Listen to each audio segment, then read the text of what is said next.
You'll get to it when. Oh! Told you.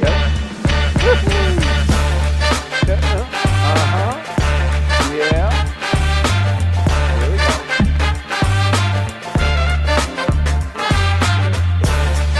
There's that guy over there. Yeah.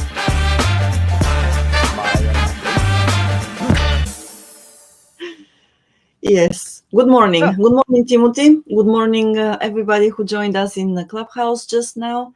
Good morning to everybody who is watching on LinkedIn and YouTube as well. Thank you for joining us on February the 18th for the 158th episode of Japanese Politics One-on-One with Timothy Langley, who showed up on time today again. How surprising. Yes, and it's been a pleasure to be with you all the time, already more than 2 years. And thankfully, once again, Timothy has been here with us for all those weeks and weeks and weeks. And I'm not going to keep you waiting any longer because we want to dive directly straight into the news and the events that happened during the past 1 week. Timothy, it's you. Thank you, Maya. I rarely catch you, but did you just say that you've been with the show 2 years? 3. Did I say 2? 3. You said 2. I can't believe that. I almost fell off my I'm boat. sorry. No, over 3 years it is. Yes. 158 consecutive Sundays. So it is a big number. That's great. But also that it's consecutively every Sunday, you know. One of us is terrified not to show up. I don't know.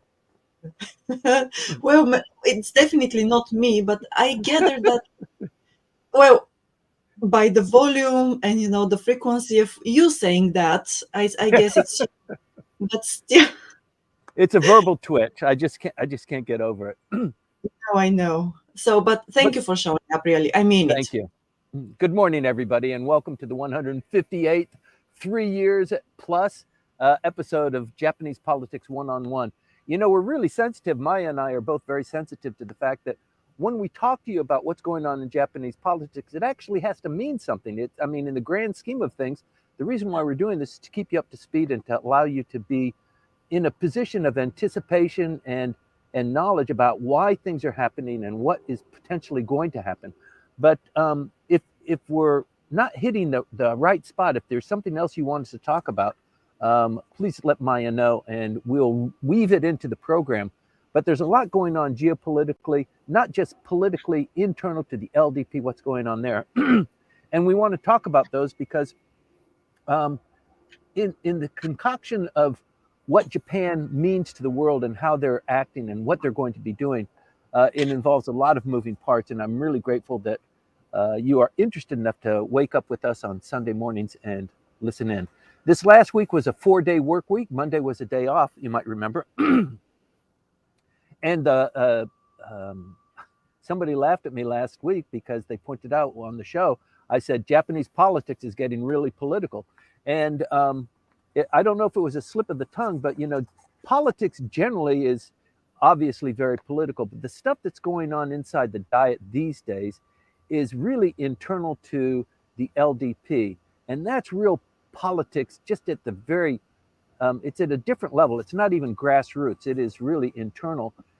Some of it is, some would say, navel gazing. Maya, can you turn your mic off, please? I can hear you washing the dishes or your cat. Sure, I'll do that. So that's why we dwell on it, because it really has an impact on what else is going on. The foreign minister, how she is being directed, and I mean, it almost seems like she is on autopilot. She's doing such a great job. But Japanese politics internal is just, it's been occupying the entire week in budget committee hearings with the prime minister. So as we closed out this briefing last week, you might recall that I said, tomorrow is the day. Tomorrow is the drop dead deadline. The opposition party has told the prime minister, thumping him in his chest, if you don't give us the names of the people who were accepting these kickbacks and what they did with that money by tomorrow, but I mean, it wasn't a Friday deadline, but, or they didn't say it on Friday. They've been saying it all week, but they finally came up with the ultimatum. If you don't produce these names and the money and how it was spent by Monday, tomorrow, we are going to boycott the budget hearing committee meetings.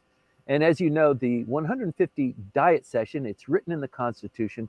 It starts in January. It must start in January. It started the latest time possible this year so that the public prosecutors had just a little bit more time to scurry around and get the last bits of information. And if they were going to arrest a member of the parliament, they had that ability to do it before the diet started. So the diet started at the last possible time. It started on a Friday. The emperor crossed the moat, opened the diet, 30-minute session, and that was it. And then they started duking it out on Monday. So we've been in the diet session now for almost 4 weeks. And every day it's a challenge for the prime minister because the opposition party is just hammering him with this kickback scandal. So the demand was produce these names and tell us how much money they got and how they spent the money. And the prime minister responded on Monday, I'll get that to you tomorrow. So we've got this committee set up and we'll get it to you tomorrow. And that was not quite great, but it was acceptable. I mean, what are you going to say to the prime minister? He's going to accommodate you, but it's late.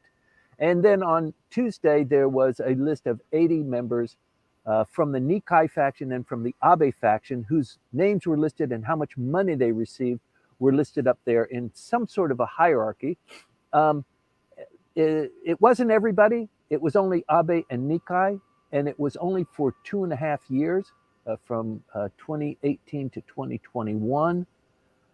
It wasn't really fully disclosing, but it was what you can get away with. And I think that the prime minister generated a lot of ire as a consequence of that and suffered for it for the rest of the week.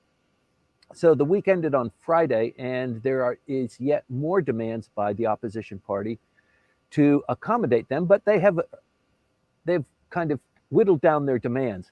And the reality is that the LDP in combination with Komeito dominates the diet. They have a supermajority in the upper house. They have a majority in the lower house.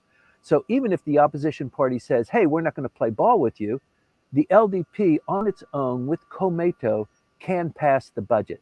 It'll be raucous. It'll be very contentious, but they will pass it. And the way the schedule typically goes, today is what, February 17th, 18th? So typically what the parliamentary procedure follows is by the end of February, the lower house passes the budget, and then the upper house gets it, and by the end of March, they pass it. But typically, they pass it after 2 weeks or so.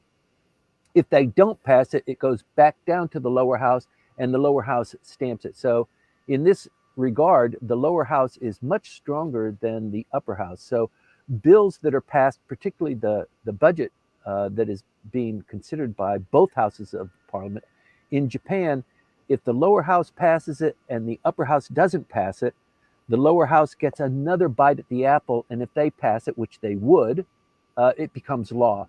So many people are curious, which is the most powerful of the two houses, the upper house, which some would say is the Senate. It's not called the Senate, but something like the Senate, or the lower house, which is the House of Representatives. And in this regard, and in most regards, I think most people would acknowledge that the lower house is the more powerful of the two houses.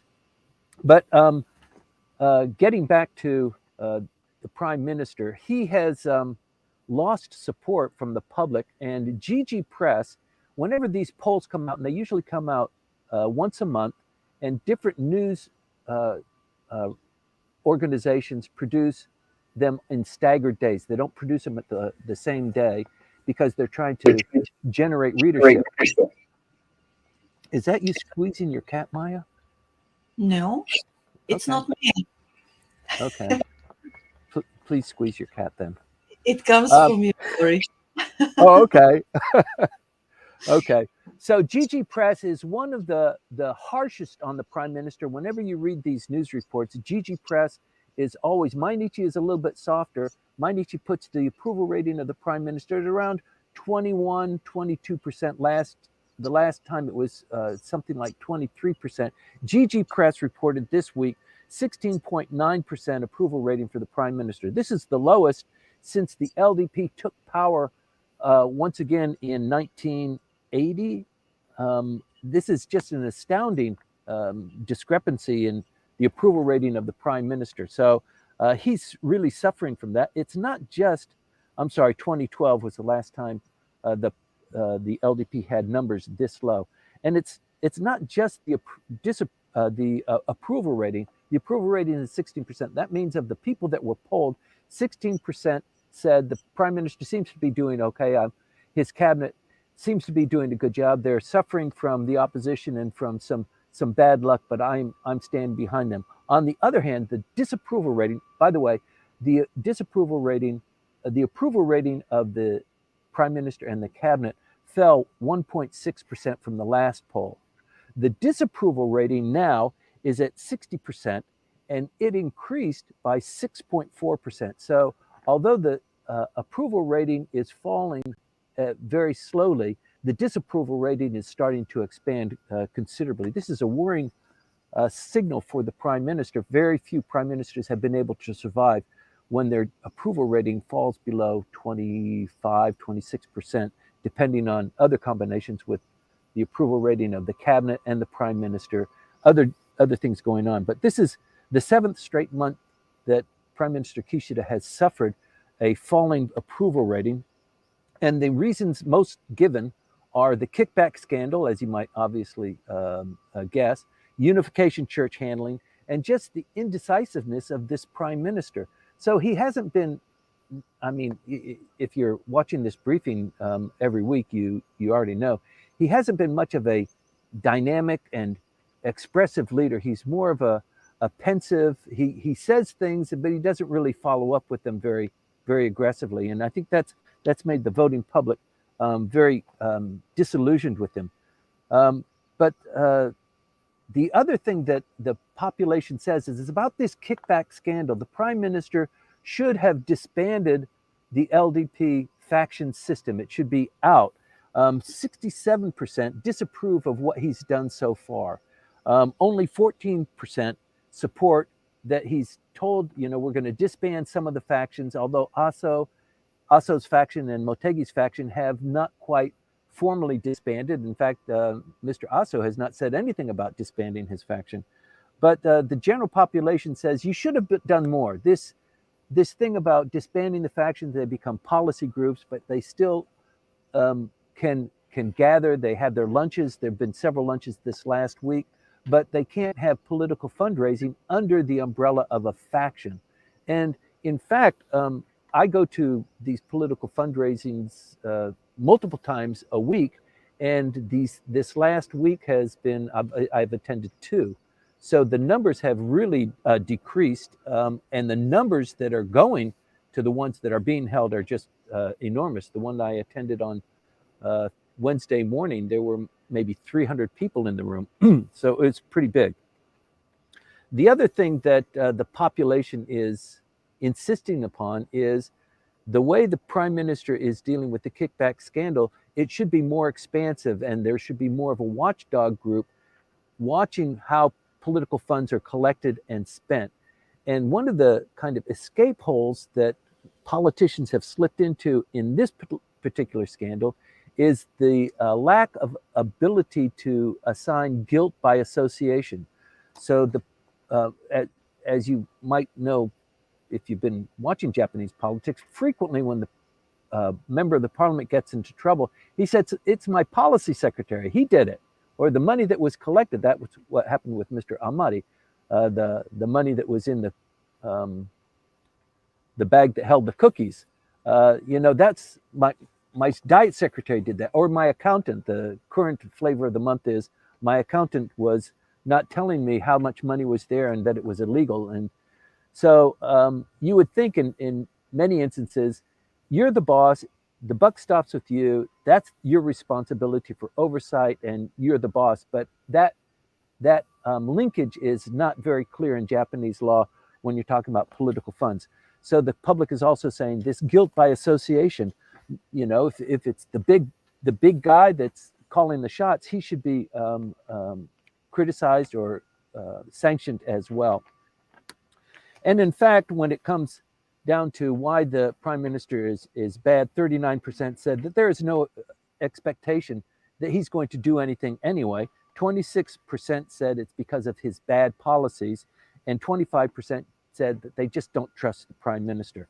So that's really bad for the prime minister. He's really in a hole trying to dig himself out, and we're not through it yet. This next week will even be worse. The opposition party has said, okay, you've given us these 80, you've told us how much money, we've asked you throughout the week, how was it spent, who spent it, what sort of things, and just getting the runaround. And finally they came up on Friday and they said, look, by Monday, tomorrow, by Monday, we want to have an ethics committee hearing, and we want the ethics committee to interview maybe 85 or 80 of these people that you've identified to us. And so there's going to be a big fight there. And remember what I said about the lower house and the upper house and the LDP holding a majority. When you hold the majority, you also are able to pick the committee chairs for the various committees. And the ethics committee is one such committee. The ethics committee was established in 1985. It hasn't been a very active committee, but there's an ethics committee in the lower house and an ethics committee in the upper house. The opposition is demanding, we want a joint session. We want the ethics committee in the lower house to join with the ethics committee of the upper house. And we want to ream these guys and find out, what's going on. There's a little bit of an advantage here. Mr. Kenta Izumi, who is the leader of the Constitutional Democratic Party, sees this as his issue to really promote himself and promote the Constitutional Democratic Party to move forward and to provide a kind of a opposition to the LDP. So he's looking forward to an election. We've talked about elections. The most likely day or chance is when the by-election is being held on April 28th. We can talk about that a little bit later, or maybe into the questioning. But the prime minister is dodging that. We don't know how he's going to respond tomorrow. Even though the ethics committee might say, okay, we'll hold a hearing, the prime minister said, look, I'm the prime minister. Talk to the Diet. The Diet is supposed to decide that. So if you go to the ethics committee, 5 members can request an ethics committee hearing, but it takes a majority of the ethics committee to decide that they'll have the hearing. And the majority of the ethics committee is dominated by the LDP and Komeito. And specifically, I've got the numbers here because it's daunting if you're in the opposition. So in the upper house, of the 25 members of the ethics committee in the upper house, 15 are LDP, 2 are Komeito. So 17 of the 25 are in the leadership. And 5 are with the Constitutional Democratic Party, 2 are with Ishin, and 1 is with the Japanese Communist Party. So the fact that they push this over to the ethics committee can decline to have the hearing. I think they probably won't. I think they'll still have a hearing. It'll be watered down. But even if they find vast violations, there's no teeth. There's no ability for them to enforce any punishments that they might insist upon. So it's a kind of a round the room cat chase. Who knows how it's going to come out? But I think in the end, as we've seen with the disbanding of the factions, at the end of the day, it really nothing changes. There are name changes, the location changes, maybe the time of the day of the meeting changes, but otherwise things continue on. And the reason why things continue on in this particular context is because factions are an essential part of Japanese politics, contemporary Japanese politics. I can't envision the LDP without the use and the utility of factions, because that's just how politics is run. So coming up with a completely new fabric, people are still going to come together to join forces with like-minded people. It's a natural thing to do. I think people just got a little bit ahead of themselves with the attraction of money and the way to hide it. If the prime minister is with your faction and you have a way to avoid detection or investigation, the gamble of collecting a lot of money, and they did that. This has been going on for more than 20 years, and the reporting that has been delivered by the prime minister is a very brief span, not even 3 years. And not everybody is completely implicated clearly in how much money they got. But I think most people would agree, what was done was quite illegal. Let's move on to other things. You understand that Mr. Kishida will be meeting with President Joe Biden on April 10th. Mr. Kishida wanted it to be earlier because he understood that there's a lot of heat going on in March. April is a little bit late for his taste. He wanted it earlier. The president's schedule didn't allow for that. He wanted to accommodate him, but it could only be on April 10th, according to his schedule. And I think it's a big favor from Joe Biden to the prime minister. The prime minister physically asked, we'd like to have this state visit. I need to push up. I need to bring Japanese politics more to an even keel, and I need to get a little bit of wind in my sails because, number one, my credibility is sinking. So being on the stage with you, the most powerful person in the world, is going to help. But also, I want to have an election before my term of office ends in October, late September or October. And I think the president did him a great favor. It's come out now that Mr. Kishida will speak to a joint session of Congress too. That's not always a guarantee on a state visit, but I think the House of Representatives decided that the bilateral relationship, the importance of that, is so important. And plus, we've got William Haggerty in the Senate now, who was just formerly under the Trump administration, the U.S. ambassador. So he's pushing for that as well. So there's a lot to be expected there, a joint session of Congress and a state dinner. He will have this state visit starting on the 10th. And I imagine it'll be a 2-day or 3-day visit, meaning that he would come back on the 13th or the 14th. The 10th is also the same day as the election for the South Korean president, President Yoon. And this trilateral relationship between the United States, Japan, and South Korea is so important and so vital. The prime minister has decided on March 20th, he will be going to South Korea, a visit there. And just recently, because of comments that were made by the prime minister with regard to North Korea, visiting North Korea, unconditionally, I will visit North Korea, no conditions attached. I think we should talk and we should have a dialogue. We should open the door. That rang a bell with the North Koreans, and they've opened the door a little bit to have some sort of a dialogue under two conditions. One is you don't talk anything about the nuclear missile program that we have, the rockets that we're filing. That has nothing to do with the bilateral relationship or getting diplomacy working again. Has nothing to do with what we're doing militarily or in the space or the testing.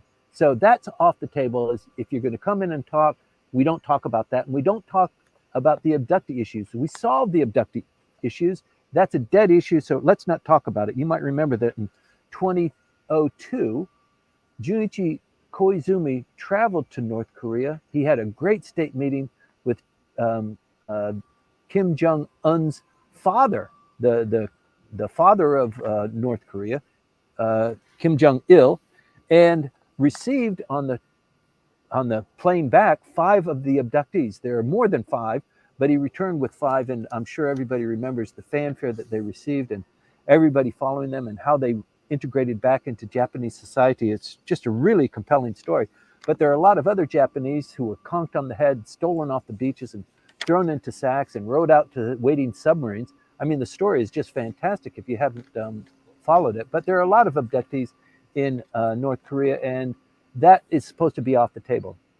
So between the chief cabinet secretary, who is number 2 in the Kishida faction, Mr. Hayashi, and the prime minister says, yes, I will go to North Korea unconditionally. We can talk about anything, and however they want us to happen, this to happen, I'm agreeable to it.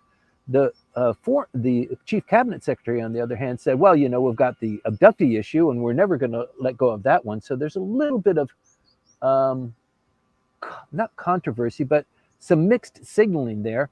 It is possible, and I think it would be in the prime minister's great advantage if he could go to North Korea on the 20th. And I think the North Koreans, who are also watching this show, by the way, and they're getting a little bit of a sense of that, are figuring out that this is a prime time to offer something to the prime minister that he'd probably take. So look forward to something, really not shocking, but just, some great movement to happen between now and the prime minister's visit to Washington, D.C. And once again, when the prime minister is in Washington, D.C., even if he's there for 3 days, if he is going to call for a general election, that means the lower house closes down, all members of the lower house, 700 plus members of the lower house, go for election. He only has 2 days to make that decision, and it'll be a shock to the system, but I think a lot of people are anticipating that. But the dice hasn't been quite cast yet. We don't know what the meeting will be like with the prime minister and President Joe Biden. You never know. There might be a gaffe. There might be something else going on geopolitically that the prime minister can't rely on that gust of wind. So we'll just wait and see. But we're going to be reporting on it because it's really important that this state visit goes well for the prime minister. But in any event, there is a by-election on the 28th of April for 3 seats that are available, and people will watch that very carefully, and they will say, look, the LDP didn't win, or they did win, and they will make certain pronouncements about this. You might remember the synopsis of our discussions last week. We talked about this election, the election for mayor in Maiba in Gunma Prefecture. The vote was last Sunday, so we didn't have the results when we were talking about it in this show. But the candidate, there were 2 candidates for mayor. One was a 4-time incumbent. He was going to come in for a 5th time, 64-year-old gentleman who was backed by the LDP and Komeito. And he was opposed by a female assembly person from Maiba who maybe 40, 49 years old. Her first stint as running for the mayorship, and she won. And the reason why this is shocking, and the reason why this kind of reflects very importantly on what happens on April 28th, is that Gunma Prefecture is LDP territory. It is staunch LDP territory. The LDP has dominated Gunma politics. Gunma has alone produced 5 prime ministers. And one of the prime ministers, Mr. Keizo Obuchi, his daughter is now inside, obviously inside politics. She's in the lower house, but also she was assigned as the election strategy person within the LDP. So she came from Gunma. Her father came from Gunma as president. She's in charge of election campaigning, and her guy lost. So this is a big shakeup. And by the way, we were talking about a little bit of disintegration among the factions. The political faction that she belonged to is the Motegi faction, which she left 2.5 weeks ago and took 2 or 3 people. Actually, she took 5 people with her. So a lot going on there, a lot to be concerned about if you're in the LDP and you're trying to maintain at least status quo, if not increase the number of people who are on your team. So it's really touch and go. Let me see. The biggest news, I guess, must be cherry blossoms. So the report comes out from the Japan Meteorological Agency every maybe 10 or 15 days. It's like a science, and they have to tweak it a little bit. But, the cherry blossoms peaking and starting is a very big deal here. We've reported on it before. They've come out with their latest report, and I'm here as your correspondent to report to you that March 17th is now set. The cherry blossoms must start blooming in Tokyo on March 17th. It's a week earlier than typically. Last week was actually a little bit quicker, but the typical bloom is later in March, sometimes even in April. But the full bloom will be on the 25th, which is about 10 days earlier than usual. So it could be a briefer time. So if you're planning on that, if you've got people that are coming into town, you can tell them, when to, set their tickets. So from the 17th until the 28th, that's going to be the peak time for cherry blossoms. And I apologize, it's not really related to Japanese politics, but it is such a big deal here that we need to report on it. Let's see, what else do we've got going here? The yen, if you're following that, was at 150 on Wednesday. It was 150 on Tuesday. Um, Let me see. It closed out on Friday at 150.22. So this is pretty shocking. It hasn't been this bad. If you think it's bad, if you're an exporter, you might think it's good. But since November, and you might remember that in 2022, there was an intervention by the Japanese government in September and October because the yen was at 150 yen to the dollar. They were upset about that. And so there was a quiet intervention. They didn't really admit it until later. But now it's clear that they went into the market. They propped up the yen. They spent $6 billion over a very tight 2 month period to bring the yen rate down to a more reasonable level, which they thought. And so everybody's waiting to see what is going to happen now with the yen dangling at 150. It's almost untenable at that amount.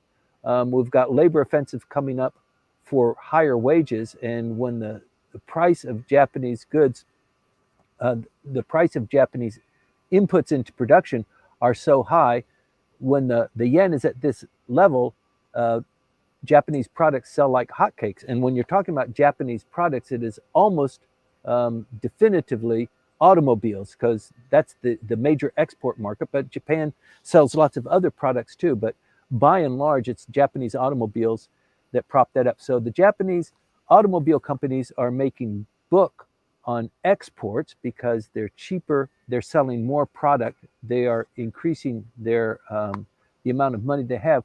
The labor union representing automobile workers is up in arms, and they have insisted on the highest increase in wages for the spring offensive. So it's not just Toyota, it's Nissan, it's Honda as well, and they're coming in strong. And I think the prime minister has figured out that if people have more disposable income, they are happier. They might even have more children, but they're going to be purchasing more white products. They might even purchase a car. They might go for a vacation. So it will help the economy. And people are scratching their heads why it's taken so long for them to figure this out. The Japanese companies are making surplus revenue. They're hoarding that. They're stockpiling it for a rainy day. And I think the prime minister is going to put his foot down and say, you need to increase wages. He's already said that in so many words. But I think this spring will be really active in terms of wages and also in terms of the yen dollar fluctuations. At the same time, though, this is somewhat worrying. The Nikkei hit a 34-year high this week, the topics as well. So the stock market is doing extremely well. There are a couple of companies that are being very active. SoftBank is being active. There's the chip makers, Rapidus up in Hokkaido has made another purchase. TSMC announced the expansion of their plant in Kumamoto from one plant to a second plant. So there's a lot going on in the industrial sector. You can expect that that's going to continue going forward. You know, Mr. Kishida, getting back to the prime minister, this last week he surpassed Zenko Suzuki as the 10th longest serving prime minister since post-war Japan has emerged. So he's the 10th longest serving. He just surpassed Zenko Suzuki. Zenko Suzuki was prime minister in 1980 to 1982. That's when I was in law school in Sendai. And in 1982, I came to Tokyo and worked in the office of Nakayama Taro. So I remember this pretty clearly. He's got, let me see, another 2 weeks, and he will surpass Kakue Tanaka. Kakue Tanaka would be the 9th longest serving. So if the prime minister survives another 3 weeks, he will surpass the term of Kakue Tanaka, one of the most dynamic and I think one of the most important Japanese politicians. Certainly Abe was an important politician. Kakue Tanaka was massive because he was Minister of Construction, and he helped create and foster the bubble economy and getting Japan to the state of play that it is and it enjoyed for many years. But there were some issues with that too. But in any event, he's been in office for 864 days. And in the last 25 years, he would be number three because Mr. Abe and Mr. Koizumi would, in the last 25 years, would be the longest serving. So he's coming up pretty quick. He wants to, of course, surpass Mr. Abe's term of office. In the period of 2006 to 2012, Japan had 6 prime ministers. So you might remember that. Nobody could even remember who was the prime minister, how to pronounce their name until Mr. Abe came back on stage. And then it took them a couple of years to figure out that it's pronounced Abe and not Abe. So that's a good thing to happen. So those are the kinds of things that are going on in my world. One of the things, the prospects that has come up, if you're following Japanese politics like Maya and I do pretty carefully, the prospect of there being a female prime minister is actually rising pretty highly. And you might scratch your head and say that's never going to happen in Japan. But the fact of the matter is that with this kickback scandal, I think there is maybe a prejudice that it's because the guys are in charge and they're the ones that are funny with the money, and the women are going to be a little bit better. They're going to be a little bit more clean and gentle. So you've got that kind of cultural aspect going there too. But you'll also know that recently it's just been surprising how many CEOs have been pulled out of the ranks who are female these days. The Japan Bar Association appointed a female to be the head of the Bar Association. This is the first time in history. Zhao did the same thing. She takes office on April 1st. There are several women who have come up, and I think it's received. The Japan Communist Party appointed a woman as well. So there's a lot of momentum there, and there are 4 people that are clearly almost guaranteed. There are 3 of them that are guaranteed to be candidates for prime minister. 3 women in a race for prime minister. That's a crowded race because you've got other people who would like, maybe Mr. Motegi, Mr. Kono Taro, again, wanting to be prime minister, running again. But you've got 3 women who have already staked a claim on running for prime minister, as president of the LDP. That's going to happen in late September, early October. And so it's so important, and it's so pregnant with meaning, and just the implications are right in front of us, that Dan Harada and I are going to talk about it on Thursday. So once again, this next coming up week is a 4-day week. Friday is the Emperor's birthday, so it is a national holiday. And Maya, we're going to have this briefing on Thursday at noon. Is that right? Yes, 12 o'clock at noon. Thursday is the 22nd of February, I believe. So it will be live streamed on LinkedIn once again. So if you are interested in listening to it, please tune in to LinkedIn. It's on Langley Square's account. So if you go to Langley Square, you'll find that, the live stream there. 12 o'clock noon. Yes. So this follows a briefing that Dan and I did, maybe 3 weeks ago. We got a really good reaction from the audience on it. It was called Kishida's Gamble. What is he going to do, and how is he going to decide, and what are the implications of that? And we received a really good audience response, and we thought maybe we should be doing this a little bit more regularly, because Dan is he belongs to the LDP. You can't say he's the only foreigner in the LDP, because he's not quite a foreigner. He naturalized as a Japanese citizen, and so he can vote and he can become a member of the LDP. But he is a unique individual. He's been doing this as long as I've been. I knew him when I first came to Tokyo. He was already an established figure in Japanese politics. So him and I together talking about what's going on is I think it intrigues a lot of people, and there's a lot of knowledge there. So please join us on Thursday at noon. It'll probably, maybe 20, 25 minutes or so. It'll be tightly structured and hopefully full of good insight for you to understand when the prime minister's term comes up in September or October, it's going to be a crowded field, and there could be some real surprises. We've already talked about Governor Koike throwing her hat in. That is yet untested. We don't know, but in any event, the seat that she would run for in Tokyo is going to be available whether the prime minister calls for a general election or not. So it's one of the 3 seats that will be up for election on April 28th. That's about it for me, Maya. I'd like to go into question and answers because that's where most of the heat and light is produced in any event, and it's so much more fun than sitting here on a rocking boat. Right. Okay. So thank you very much for that, Timothy. And we have a couple of questions actually left on YouTube last week. So if you let me read them out to you. Okay. Well, you remember that we had a question about the leader of Japan, the Japanese Communist Party, and basically there is a follow-up question about her, and there is another one after that. So why?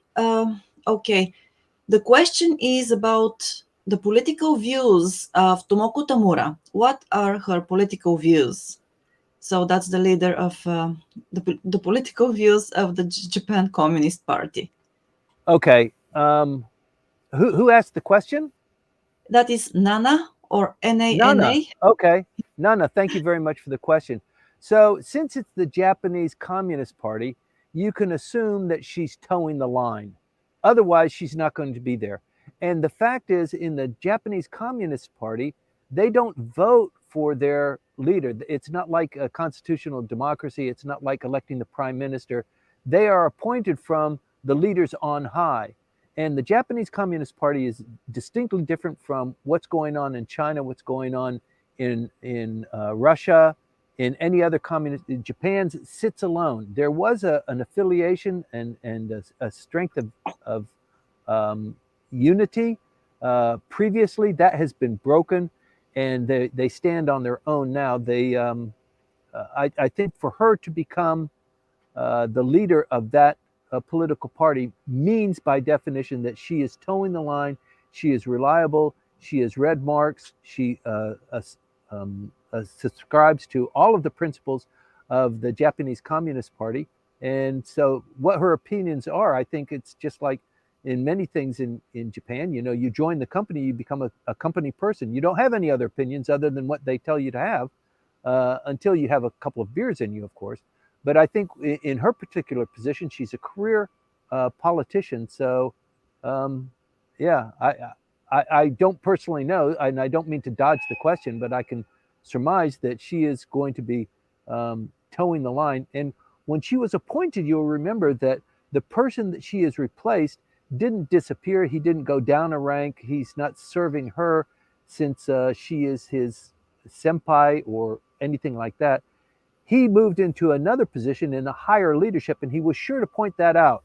So, although she's going to be the president of the Japanese Communist Party, I retain my position as the supreme leader, and she'll be handling domestic stuff, and I'll be overseeing. So, he made that pretty clear. Let's hope that's not the same story with Japan Airlines or with the Bar Association. I don't know, but I do know that in the Japanese Communist Party, that is the case, and I hope that's insightful and somewhat responsive to you, Nana. Well, thank you for answering the question, and then I continue with the other two actually. So, why did Mizuho Fukushima refuse to merge the Social Democratic Party into the Constitution Democratic Party? Why doesn't the SDP merge with Reiwa Shinsengumi to better consolidate funds and stand a stronger chance at elections? That's a pretty sophisticated question. Who's that from? The same person, Nana. Okay, Nana, thank you. Well, you should come on stage because judging from your questions, you have pretty deep knowledge. I can't answer those questions except to comment that it's, a lot of times these political parties are, what they do is dictated by the personality of the person who's the leader. And if you merge, somebody is not going to be the leader. Somebody's going to be number two. And we've seen this in just recently in the Democratic Party for the People, where they had number one and number two. They got into a bit of a snit, and then number two, who is a little bit older than the number one, split off. He took 5 of the members and he formed his own political party, which is called the Free Education for All Japanese Citizens Party.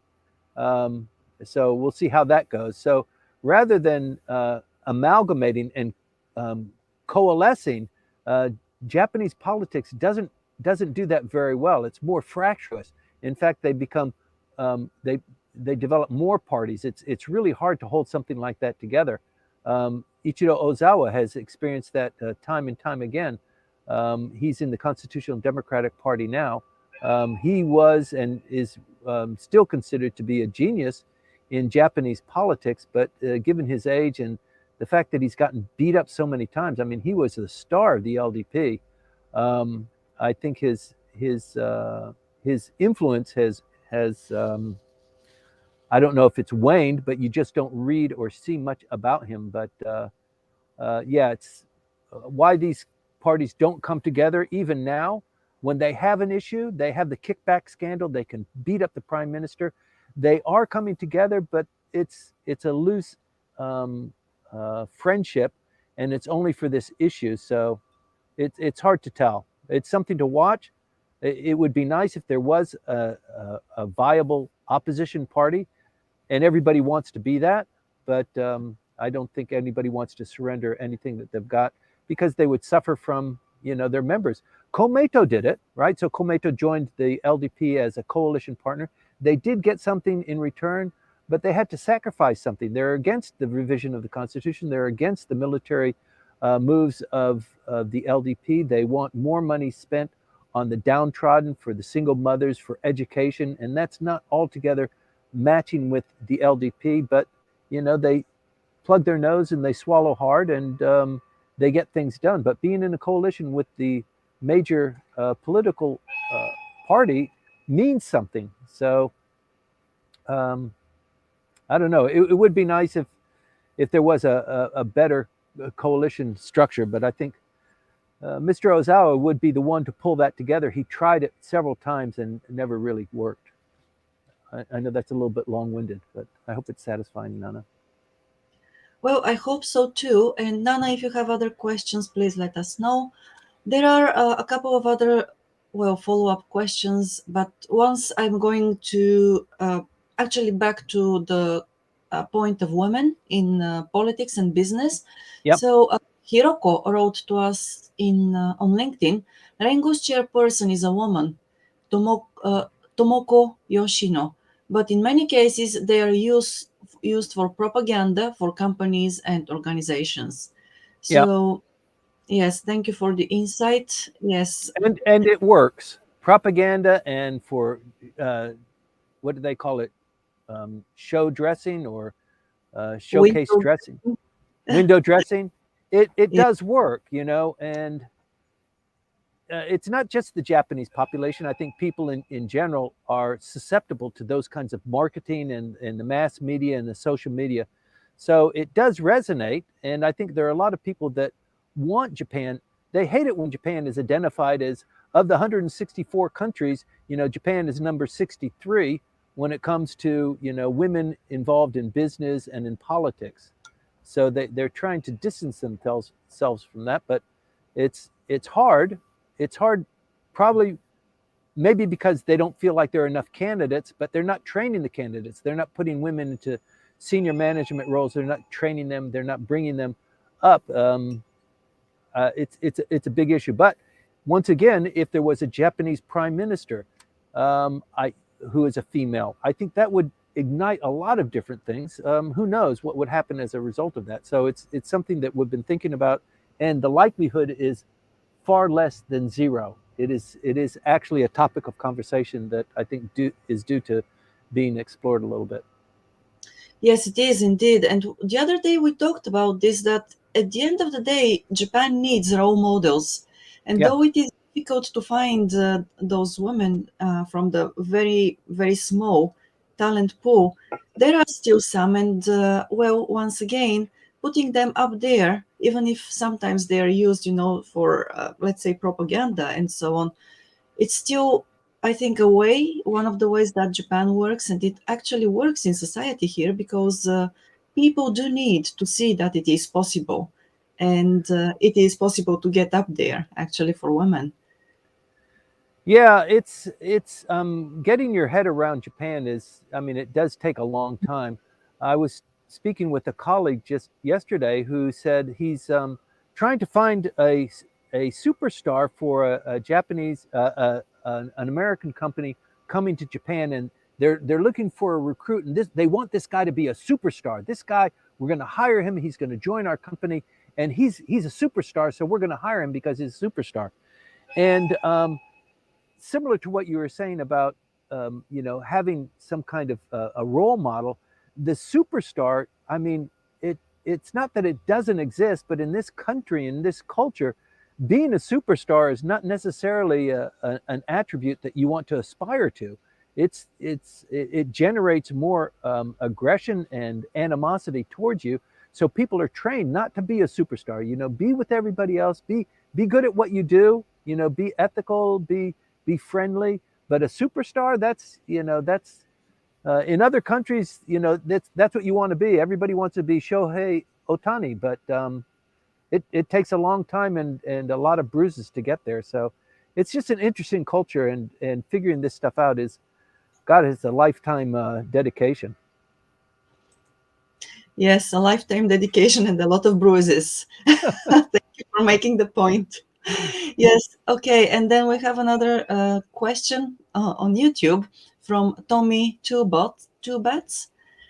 As a foreigner here, I wonder, do you think that people in Japan have less political expression or consciousness now than they did 20, 30, or 40 years ago? Or Oh, are they sure. more private about it now? Yeah, I think both of those are true. I think 30, 40 years ago, there was a lot of political animosity, especially with regard to the extension of the status of forces agreement with the United States, the riots that occurred there, the burning of even Tokyo University, uh, the Narita airport expansion, the tremendous riots that were there.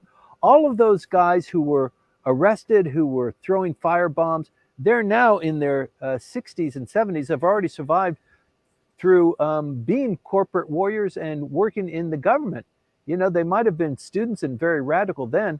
I think what they learned that it didn't quite work. There are better ways to do it. So very rarely do you see, you do see it from time to time, but very rarely do you see groups of people marching in procession with the banners and the placards and protesting, save the whales and that sort of thing. It does happen, but not very, very often. And I think probably it's a little bit more privately held, although Japanese people are very interested in politics, and they're swift to be judgmental about money and about politics and about women and the philandering politicians and that sort of thing. So they're very interested in it. Bunshun does a great business on keeping the public informed of what's going on in these sort of scandals. The regular press does not. So I think the government in whole has tried to diminish the attention that is being spent on that, because they want a population that is a little bit more docile, so that they can run the government. And it's not evil, it's not quite a conspiracy, but part of it probably is. But you don't see a lot of political activism here. If that's what you've been looking for, people do express it when you are quiet with them one on one, or maybe over beers.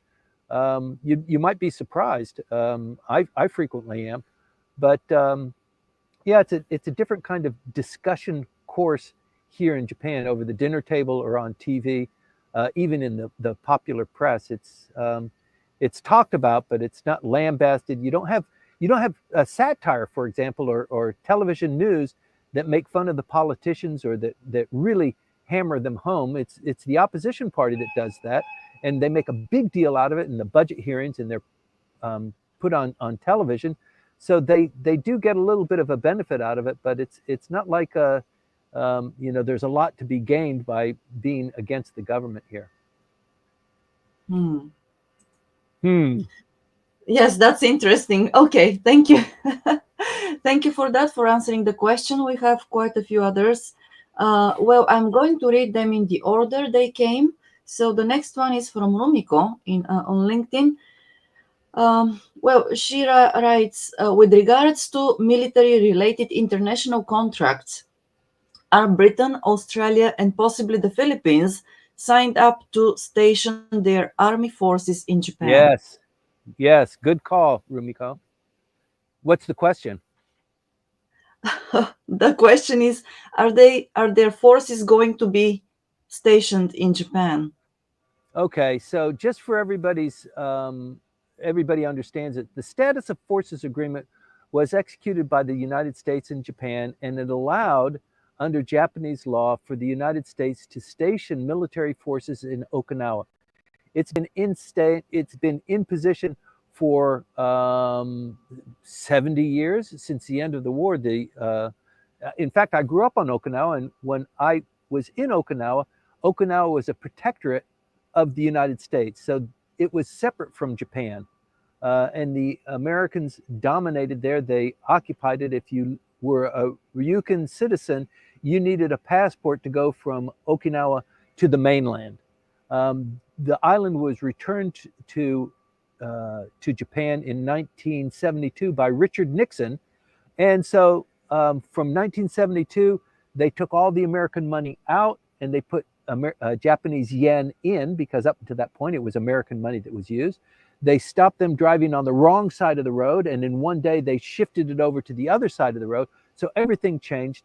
And as a consequence of that, the United States entered into the Status of Forces Agreement with Japan, which allowed them to continue to station troops in Japan, in Okinawa, the military bases, the Air Force, the largest airfield outside of the United States is Kadena. Also, the naval docking in Naha, these were all run by the United States. So they keep a piece of that under the status of forces.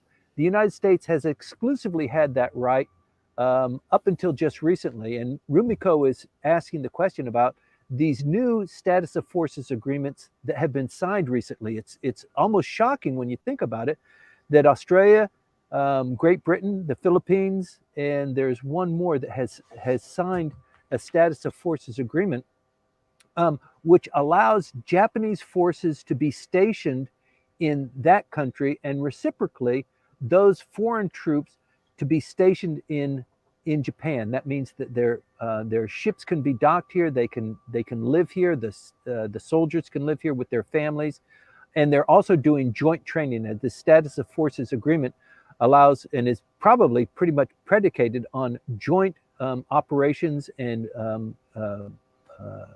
team building and exchanging technologies, so that they can be a bulwark towards any kind of possible incursion by China towards Taiwan. And that's the whole story here. That there is a great fear that China is going to move on Taiwan.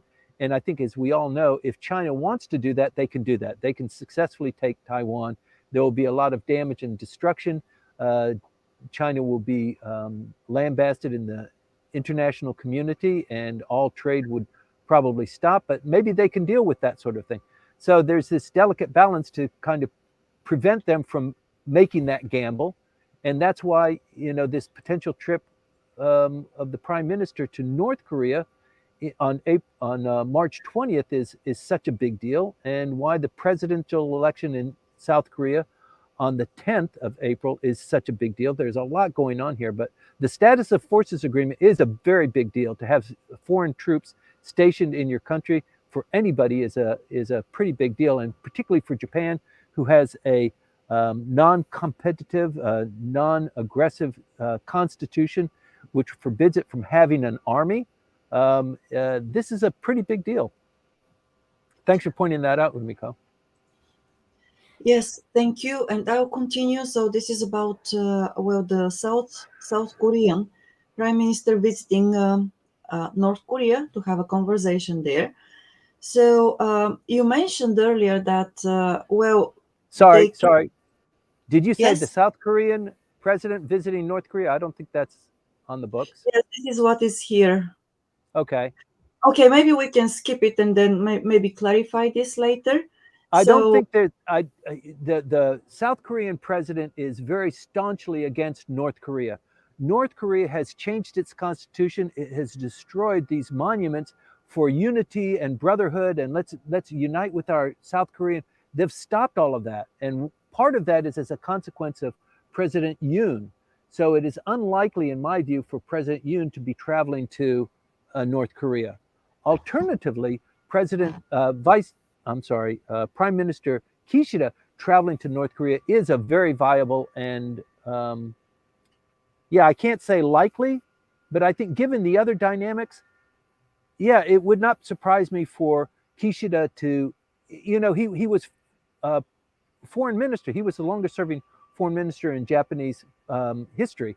So for him to achieve that sort of thing, I think it's doable, and I think it would create just a tremendous amount of goodwill and great attention to him, accolades to the prime minister. So there's a lot going on there.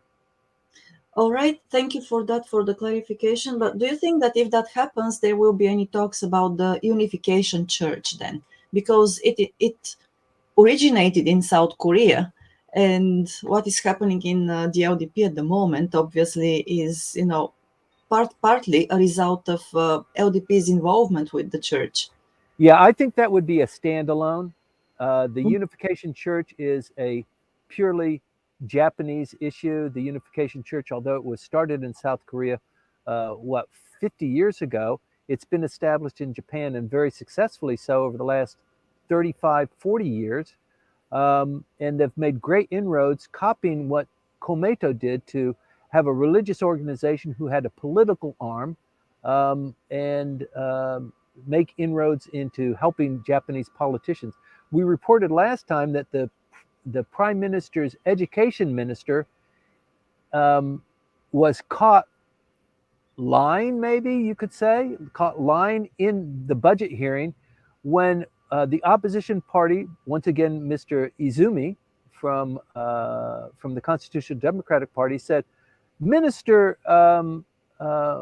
you said that you have no relationship with the Unification Church, but I have a photograph here of you signing a document when you were in the elections to endorse the Unification Church, and they were going to endorse you as a candidate, but you had to agree, you signed an agreement that you're going to support them on LGBTQ, you're going to support them on their position, their policy decisions on defense spending, and on the status of the self-defense forces and a couple of other policy issues." And he fumbled around. This had just happened, less than 10 days ago. He just couldn't answer the question, and he was caught with his pants down. You might remember that when this whole Unification Church blew up, every member of the LDP was required to sign a document, one-page document, submit it to the Secretary General, that this is the relationship I used to have with the Unification Church, and I sign now that I've broken all of those. I don't have any more relationship with the Unification Church. Signed and submitted. And if they didn't submit that, or if it wasn't full and complete, they would be kicked out of the LDP. It was revealed just less than 10 days ago that the Minister of Education kind of forgot this agreement that he had with the Unification Church. He didn't even identify it on this document and where he signed it. And the Ministry of Education is the ministry that is suing the Unification Church, and he's the minister. So it smells like dead fish, and it looks really bad for the prime minister. People were catcalling for him to resign. The prime minister said, "He's my guy. He's actually in my faction. He belongs to the Kishida faction." So there's just, this stuff swirls around all the time. If you're not watching it, sometimes it escapes, but it is pretty important to point out. I'm sorry, that was a bit of a digression, Maya, but No, thank you for making it. And then another follow-up question. Do you think that they are going to talk about forced labor issues? The issue. uh, Okay, This so yes, so the this question is, who's the question from? from Hiroko. So Hiroko, thanks very much. You always have these really great piercing questions. Um, the prime minister had said, without conditions, I will meet with the North Korean leader. And the North Koreans have responded. Actually, the sister of the North Korean leader has said, I heard the prime minister speak in the Diet, and it seems to me that his tone has changed a little bit. And so we would be open to meeting with him should he, of course, um, uh, you know, promise or make sure that when he comes for the talks, you're not going to talk about missiles and you're not going to talk about the abduction issue. It could be that they're going to talk about other issues. I think it's such a delicate meeting. They're not going to talk about any negatives. Just having the meeting by itself and drinking some tea and shaking hands and maybe coming home with some gifts, that's good enough. I don't think they're going to the forced labor issue is not a Japan issue. Actually, it's more of an international issue, a EU issue. Um, the Japanese are still the leaders of the G6. That term ends pretty soon, so it's something of an issue. But I think uh, for Mr. Kishida to go to North Korea, you wouldn't hear anything like that. You might hear something about, yeah, if they're not going to talk about missiles and they're not going to talk about the abduction issue, what else is there? There's no trade, there's no diplomatic connections, there's no embassy, there's no mission in Japan representing North Korea. The Japanese have no establishment of diplomatic relations with North Korea uh, at all. There is no trade. There's the boat that was going from Aomori to North Korea, I think once a week or maybe twice a week, carrying goods and services. That stopped. That's been dead for maybe 12 years. Uh, so I think it would just be a very delicate. They wouldn't talk about dicey issues like that, Hiroko-san. Okay, thank you for answering this question, Timothy. And then the other one, we are going back to back in time by about 10 minutes to a different issue this time. Once again, women, but this time not only women. The question is about nepotism. So, and the question is from Georgi Mamisashvili, and it reads: in what ways does nepotism impact the participation and advancement of women in Japanese politics, and what measures can be taken to address this issue and promote gender equality within the political sphere? Georgi, what a great name. Nepotism Timothy, and women. did I lose you? You must have lost me. And women, yes, I lost you for a second. Did you hear the whole question? Shall I I read it heard the once whole again? question. Okay. I was just commenting on Georgi's name. Oh, yes. Well, I think it is a Georgian name. So thank you very much, Georgi, uh, for listening and for the And welcome, question. yeah, welcome to the show. This is the first time he's asked a question, right? I think so. Yes. Yeah. Yes. Okay, so nepotism, I think you're probably talking about Miss Obuchi and the fact that her father was prime minister. I think yeah, nepotism, uh yeah, it's go ahead, Maya. I think the question is actually the opposite because we have just Mitsubuchi who is there because of her father, but there are quite a few other, let's say, male politicians who are there because they come from families, who have legacy in politics. So basically, what could be done to improve equality of women in politics? So does nepotism? Do we have to deal with nepotism there? Do we have to, you know, reduce it, find ways to reduce it or not? Um well, we don't have a word in that. We don't have a cat in that fight. Mhm. That's a Japanese issue. The Japanese will decide that, even in light of lots of foreign pressure. It's such a side issue to talk about nepotism in Japanese politics from a foreign perspective. we talked a little bit about, I think it was a Rumiko question about the name change for women when they get married, and how come women have to change their name. And we talked about the koseki, the culture of belonging to a family and having a family register, and why that makes that issue that much more difficult. But similarly here with nepotism and getting women in politics, typically, and they tried to codify it in law. They didn't do a very good job on it with regard to like inheritance. In typical traditional Japanese fashion, the oldest son would take care of mom and dad when they got older, and as a consequence of that, he got the house that mom and dad lived in. He got a lot of the wealth that was being passed down. Brothers and sisters also received that, but it was always the son that got the all of the spoils. And I think in politics, yeah, I think Mr.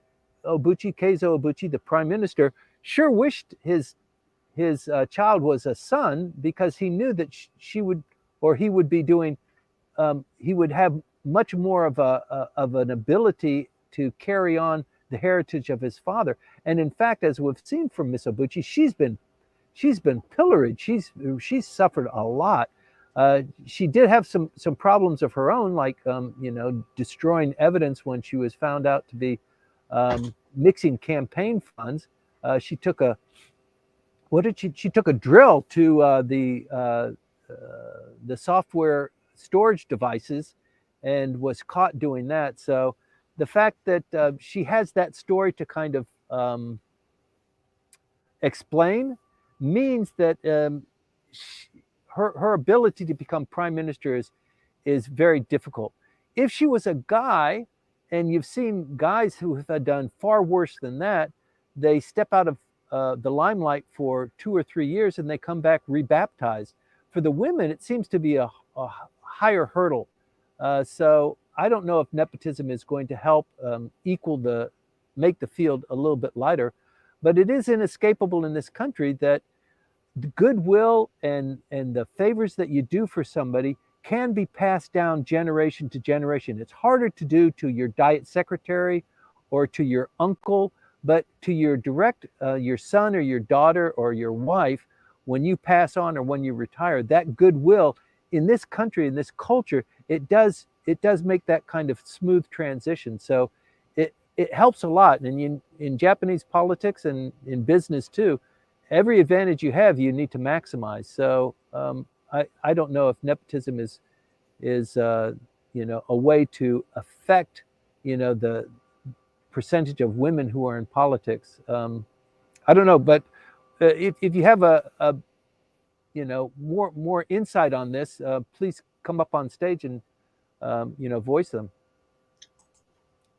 Yes, you can join us in Clubhouse and join us on stage there and actually talk about this if you have more insights. And then there is a comment from Tim on YouTube. So he says there is an ambivalence towards politics here. I see lots of dissatisfaction among Japanese family and friends, but it's coupled with a shikata ganai attitude. Yeah. The result is mostly private complaining, and the complaints are usually directed towards politicians on TV. Yep. So people love to complain. People don't do anything about it. And I think the LDP pretty much relies on that. People love to complain, so give them an opportunity to complain. Tell them you're going to do something about it, but don't, and just move on to the next issue. Yeah, we see this all the time. Yes, unfortunately we do. And then going back to women, so we have another comment on LinkedIn. How about the Empress?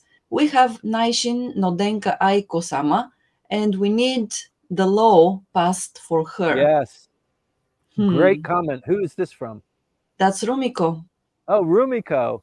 You should be on stage. You should run for prime minister. Gosh. So what Rumiko is referring to is that this heritage of emperor is passed down from father to son. And I think most people on the show know that this direct line from father to son, father to son, father to son has gone on for more than 2,000 years. It is the longest direct lineage in human history, far longer than any of the Egyptian pharaohs, and it is one of the prides of Japanese culture.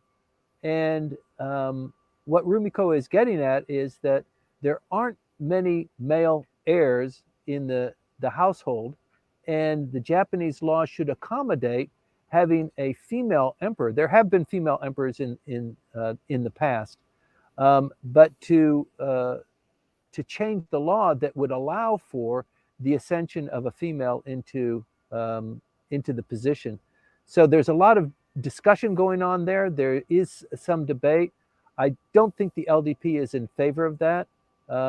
You've got a lot of political forces like Nippon Kaigi, who is dedicated to, you know, I don't know if the right word is worship of the emperor, but you know, the ascendancy of the emperor, and for him to assume his rightful place as the leader of the Japanese nation. I think it's it's hard to comment much on it.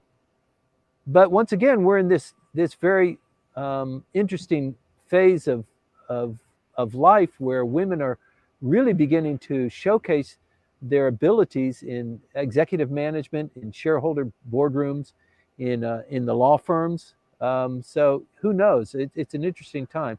I can't comment much more about what the diet is going to do, because it would take the diet to make that sort of a decision on the possibility of an emperor being female.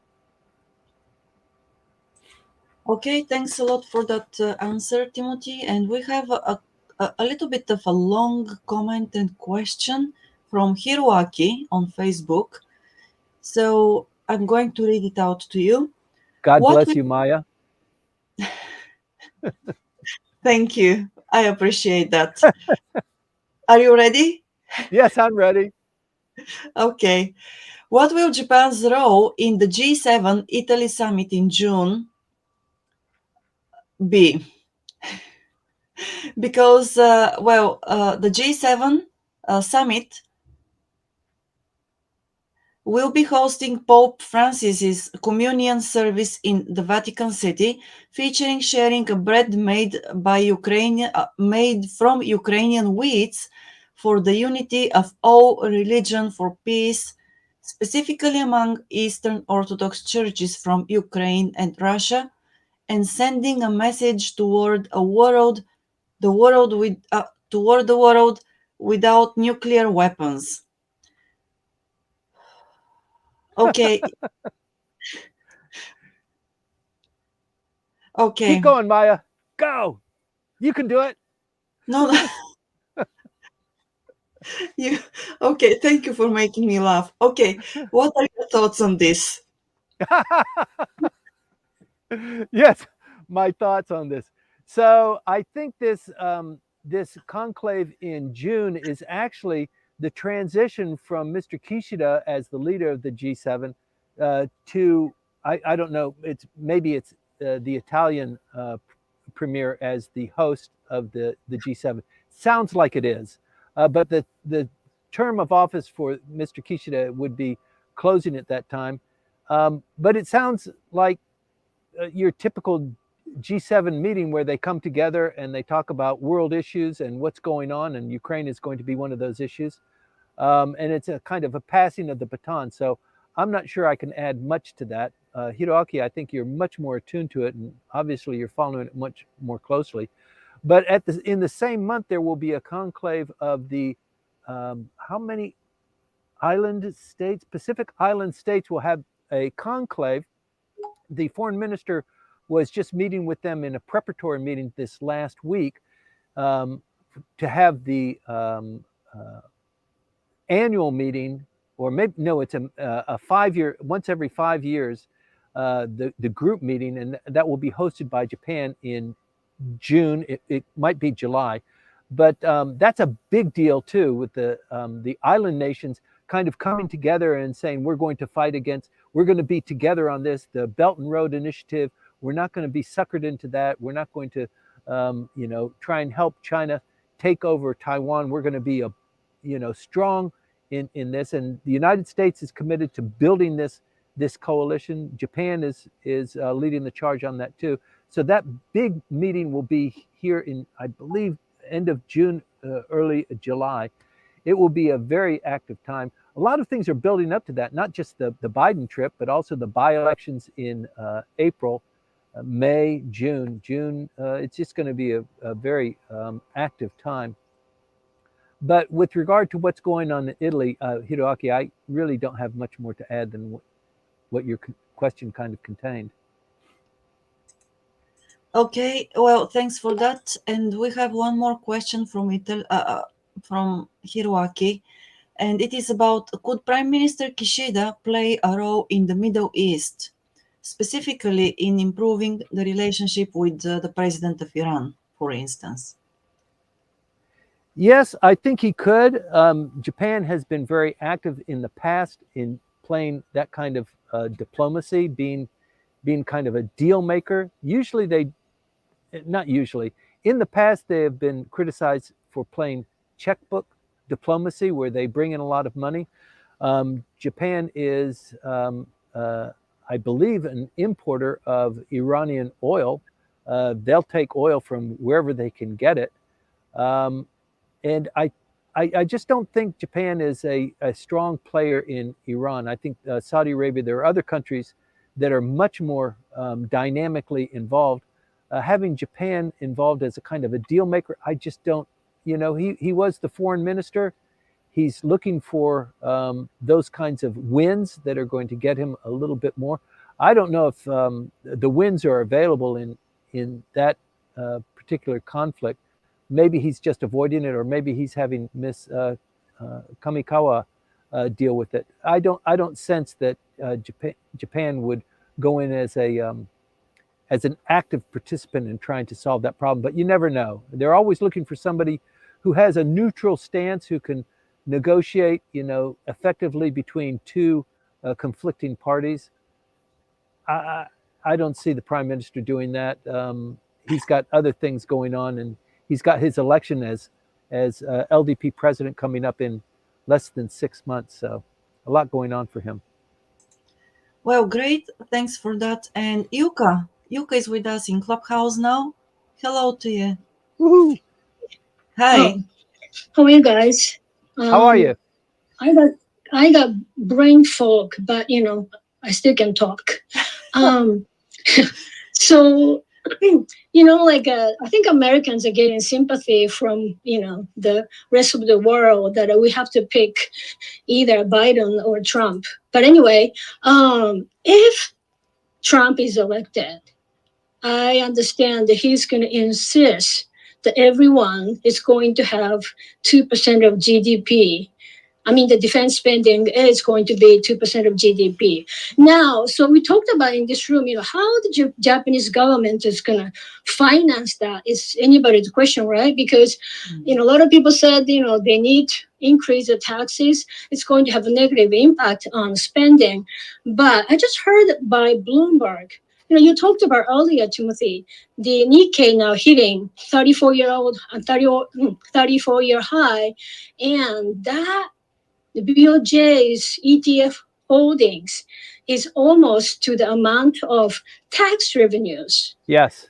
It's amazingly high. So my question to you is, has they sort of done this kind of financing, sell the ETF of Nikkei to fund defense spending? Yeah. If that's the case, Nikkei may go down, but that's why I'm so they have done it in the past? Thanks.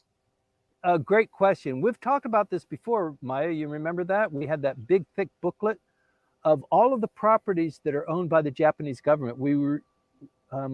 There was a question in one of our earlier broadcasts. It must have been like 8 months ago, Maya? 7 months ago? Or even more longer than that, earlier. And so we requested from the Prime Minister's office the number of assets held by the Japanese government, including NTT, Japan Tobacco, all of these corporations, the land holdings, the forests, the ports facilities. It's a huge book. And yes, the Japanese government actually contributes to the Japanese economy as an active participant. So it is possible that they could be selling a lot of these assets in order to support the 2% defense spending. And yes, we already know that about President Trump, or former President Trump, that if he becomes president again, he will insist. I mean, countries have already signed agreements that they would dedicate 2% of their GDP to defense spending. And his position is, well, cough it up. Why don't you pay it? You haven't been paying it for the last 10 years, and other people are suffering as a consequence of that. The United States is, as a consequence, overpaying, and we're sick and tired of it. So that's his position. We know that that will be his position going forward too. But the Japanese government, under law, if the Japanese government is going to be investing in any of these companies or these farms, fields, mountains, port facilities, under Japanese law, they have to own 33.3% in order for them to maintain a kind of a position of authority on the board position, or how decisions are being made, whatever that entity is. They might hold even more than 33%, but yes, if they were to unload some of that, and that discussion was being held when we first had this issue, so I don't know where the discussion is right now, but as it stands, paying for the GDP going from 1% of GDP, the defense spending going from 1% of GDP to 2% of GDP, they are on the road to doing that, and they're hitting tobacco. Of course, tobacco is getting hit, corporate taxes, individual taxes, and then selling some of these assets. So that is on the books. The Japanese government is unloading some of those assets, or what they said is they're going to make it more efficient how they're being run, how they're being used, how much money is being generated. So all of these investments that the Japanese government has participated in, most of them are generating a profit, like NTT or KDDI. The Japanese government owns a significant part of those shares and gets revenue as a consequence of that. So if you're going to sell it, you're kind of cutting your nose off, because you're not going to be having that revenue long term. You're going to get a big hit, but the revenue that you initially were depending on is not going to be forthcoming. And for the finance ministry, they are really having a tough time meeting the expectations of the budget as it stands right now. So there are a lot of people who are, with Komeito as a coalition partner, insisting that there more money goes to education, free education for kids, build a better society so people actually want to have children. A lot of that is coming from Komeito, but there's just not enough to pay for it. The population is getting older and older, and the amount of resources that are devoted to them,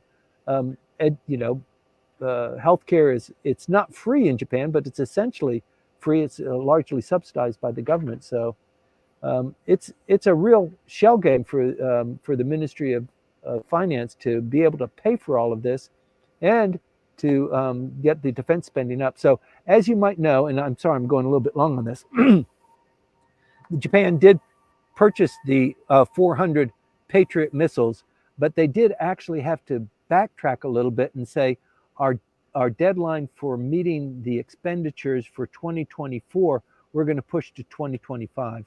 So they're not able to generate the amount of money to get them to that 2% level as they originally anticipated. So we don't know. We don't know how that's going to go. But yes, there's a tremendous amount of wealth that the Japanese government holds.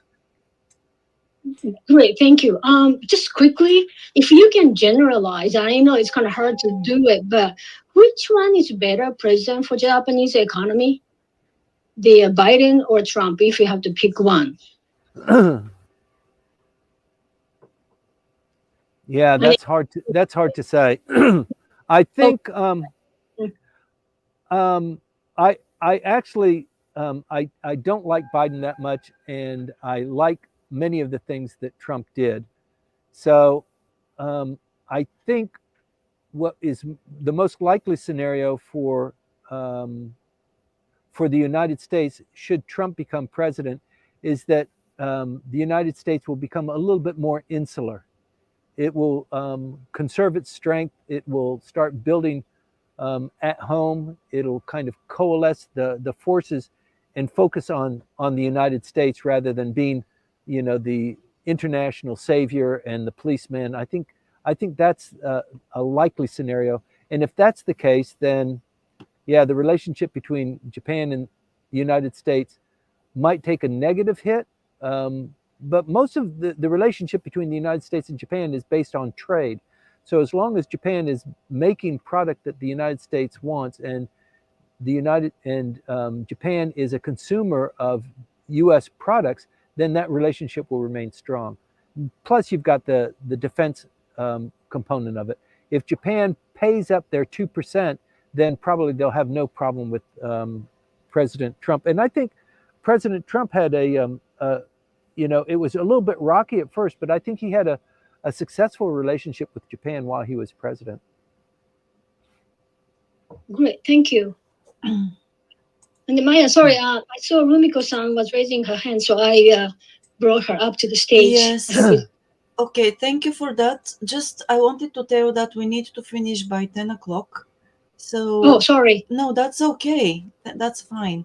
Yes, Rumiko, I can see you on stage. Good morning. Hello. Hi, Rumiko. You have 9 minutes to get your question out. Yes, actually, it's not a question. If you don't mind me briefly updating based on my best knowledge as an experienced finance person, as with regards to this year tax filing, Reiwa Gonen 2023, I'd like to mention about up to 4 to 5 points of the change from the previous year, if you don't mind me doing that. Go for it. Because that would be resonate with Yuka-san's question about more tax government is sucking from us. Okay? Yes. Okay. First portion is like, as you know, the medical fee cap is already, set, as you know. And the second one is like the tax deduction for the family members who are residing overseas are restricted, unless otherwise you're going to report. The specialty is like international students or disabled person or some people who are consistently receiving the money from the mainland. Okay? Unless otherwise, normally the government is not going to allow you to exclude having the tax deduction for the family members of overseas. Yeah. And the third portion is like either the dividends of the registered company or the selling the stock of the registered companies are no more, there is no hole. There was a hole before. We could choose either two way of reporting the tax filing, but they unified it so that we only have one particular way. Previously, we didn't have to pay inheritance taxes. That is about this tax about 10% previously, but no more. So they changed these rules from this year. And the third one is something, no, sorry, I forgot how many ones, but other things related to the previous earthquake in the Noto Peninsula. The government started to admit that disastrous related losses as a tax deductible accounts. If you report to the government, that is only the little benefit that all those disaster people can enjoy a little bit further. And another one is like every time we need to have a detailed tax reporting, hopefully this is the last one, we have to put the registration number of 13 digits. Okay, This is not related to the invoice or whatever, because once you register yourself in the invoice system, you have a T in front of the 13 digits of the registration number. However, even if you don't report to the invoicing system, you still have 13 digits if you are owner of a business by yourself. So those are the little points that I wanted to bring up to let you understand how the government is somehow, or I would specify the NTA, National Tax Authorization, together with all those like little, taxation office and stuff, try to fund themselves with changing the rules of the previous years suddenly, without notifying, all the nationals or residents in here, including everybody here. And that's how they are sneakingly, in my opinion, funding themselves. I hope that would clarify or resonate with your questions is Yuka-san and Timothy and Maya. If there is something on my comments or little findings, I truly appreciate your insight. Thank you. Thank you very much, Rumiko. And I think, yes, this is indicative of the Japanese government looking anywhere. How can they generate more tax revenue? One of the ways is just identify any way that people are spending money. You know, make sure that there's an invoice system, and if you're not registered, then you can't generate money, even if you're running, you know, a jewelry business out of your house. So they're trying that. And also, just this last month, they started this investment opportunity for all Japanese citizens, and not just Japanese, anybody who's a resident of Japan, to invest their shareholdings and get a actually tax-free revenue as a consequence of that. That just started this last month. I'm sure you're well aware of that, Rumiko. You're up to speed on that. But that, I think, has had a really positive impact on the stock market too. Sorry, Timothy. Yes, I do. I'm aware that they changed the NISA rules again. So they implemented the NISA system from 2022, but this year's rules are changed. So a previous person who hold NISA needs to sell in this year, unless otherwise the government is going to be automatically taxed for the NISA program they initially created. Thank you. I'm sorry to interrupt you, Timothy. No, thanks very much, and your input is really spot on. Thank you. Yes. Okay. Thank you, Rumiko. Thank you for that. We have some Thank questions. you very much.